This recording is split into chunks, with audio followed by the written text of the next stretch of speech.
imagine, especially during the kidnapping, everything was very, very sensitive, and theoretically it could have happened with people that I can't rely on or that I don't find the common language with.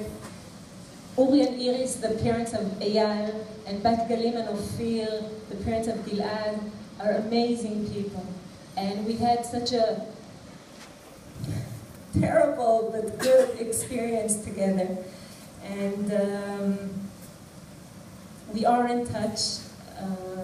First of all, there's a lot of technical stuff going on. There's a shloshim, a 30-day period of mourning, and then things we have to plan. So we're in touch all the time. Yesterday we had a very, very special experience. The friends of Gilad and Naftali, their classmates, they went on the Israel Trail from Dan up in the north until the Carmel in Haifa. That's over 2 weeks straight of walking. And they invited the parents to join them for the last piece. And then we sat together and we sang and we spoke. And I remember during the first days when his friends came over, if I was looking from the side of the eye, they all the same height and build, and I would, for a second there, think it's Naftali. And someone sat on my couch and I wasn't looking straight at them, and I was sure it's Naftali sitting there. But now I get to spend time with all his classmates, and they're such wonderful, sweet kids. It's just to show them the sensitivity. They were their parents. They were walking for 2 weeks, and their parents were very concerned emotionally what's going on with them. You know, these are 11th graders losing 2 close friends. But they were very independent. They felt this is a healing process and a bonding with the land of Israel that they were doing through their feet. And towards the end, the other parents wanted to join. And the boy said, what? But you're going to sit with us, and Naftali and Gilad's parents are going to sit alone without their children?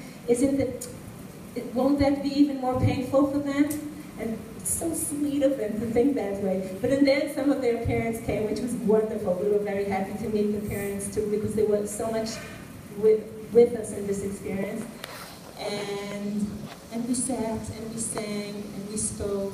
And we spoke about the connection to this country and to the connection to each other and what we're planning for the future. And I got a chance to say, you know, don't, I'll tell you what I told them. I told them a couple of things. One is those metaphors I was trying to sell them to them too, that something really changed. And when they were talking about the special connection to the land,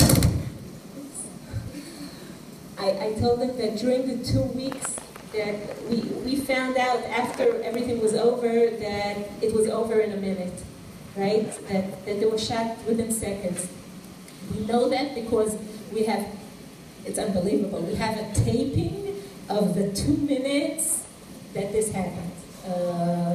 They discovered they're kidnapped. Gilad turned on the phone on an emergency call, and then there were shots, and then there's silence and a few more fetches, you know, like pain, and that's it. We actually hear them say "Lorit harosh" with an Arab accent. "Lorit harosh, lorit harosh." Put down your head, and zero.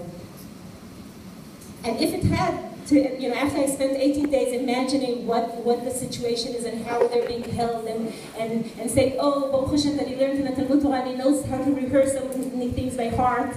To recite, I'm sorry, and whatever. So if it had to end this way, so at least I know that they didn't suffer at all. And I just started by saying the connection to the country. When the children were describing how they bonded with Eretz Yisrael through walking, I said, you know, it just occurred to me that when I think about that period of time, and I know that they were already buried during that time, I don't feel, my image in my head is not terrorists threw them in some hole. I feel the earth of Hebron hugged them and preserved them until they were found and brought to Kever Israel. And it's like, really, that's the way I view it. And And then I told them, you know, don't walk on eggshells next to us. Don't be very so sensitive and careful. We want to spend time with you. Invite us to your smachot. Invite us next year to school.